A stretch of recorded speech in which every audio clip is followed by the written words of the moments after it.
I thank the gentleman from New Jersey. I thank Chairman Miller from California.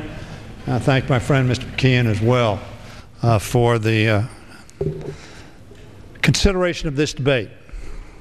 We've passed this bill before, properly so. Unfortunately, it didn't pass the Senate, wasn't signed by the President. That will not happen this time. We will pass this bill. My belief is the Senate will pass this bill and the President of the United States will sign it. Why? Because it's the right thing to do. I listened to my friend in his conversation, but frankly it somewhat belies the fact that there came a case to the Supreme Court and the Supreme Court had to rule on the case and the Supreme Court ruled on the statute of limitation. The value of work, of course, Mr. Speaker, lies in a job well done, not in the gender of the worker. I don't think there is a man or woman in this chamber who would disagree. But all too often in America, sexism, frankly, cheats women out of equal pay and equal worth. It still robs women of their equal right to earn a livelihood, provide for their families, and secure the dignity of their labor. And it does much of its worst work in the dark. Frankly, the women in this body all know that they make the same thing as the men in this body. Why? Because it's public information. But if it were secret information, notwithstanding the fact that we had a number of women vote against this last time it was up, I would be shocked if they would do so again if they were put in the position of making $25,000 less than those of us who are males doing exactly the same job. That is the position, of course, Lilly Ledbetter found herself in. So many of us know by now Lilly Ledbetter was precluded from recovery. For almost 2 decades, from 1979 to 1998, she was a hard-working tire plant supervisor. And for much of her career, she suffered from 2 kinds of discrimination simultaneously. There was sexual harassment from a manager who said to her face that women didn't belong in a factory, to the supervisor who tried to coerce her into a sexual encounter. And there was pay discrimination as well. No doubt about that. Now, she couldn't recover for it because the Supreme Court said she hadn't acted. By the end of her career, she was making nearly $7,000 less than the lowest paid man in the same position. Both kinds of discrimination were founded on the belief that women in the workplace are second-class citizens.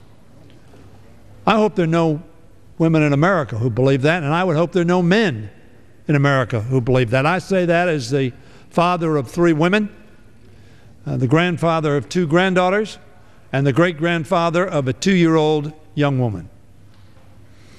But of the 2, the unfair pay may have been the most damaging of the 2 between the sexual discrimination and the pay discrimination. The sexual discrimination obviously is abhorrent, but the pay discrimination diminished Lilly Ledbetter's opportunities in our country.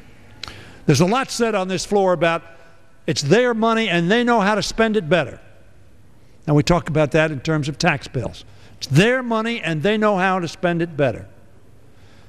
If that's the case, then I would hope that this bill would pass unanimously to make sure that their money, which they earn fairly, is paid to them so they then can use it as they see fit. Ms. Ledbetter might have been in the dark to this day. May have kept it secret because people don't, particularly in the private sector, go around saying, well, I make X and you make Y. In fact, a lot of employers tell their employees, don't tell people what you make. And Lilly Ledbetter didn't know how badly she was being discriminated against. A co-worker, however, gave her proof of what her employer was doing to her. Such silent discrimination is surprisingly common because it is so difficult to identify. After all, how many of us know what the salaries of our co-workers are? As I said, we do. My friend from California knows that she makes the same thing as Mr. Miller makes. And that's appropriate. They are both elected. They both have the same job. They both work hard, and they're paid the same. Lilly Ledbetter took her employer to court, but the Supreme Court finally ruled against her. So apparently there is a problem somewhere. Not because she was making it all up, but because she had failed to file suit 180 days after her first unfair paycheck.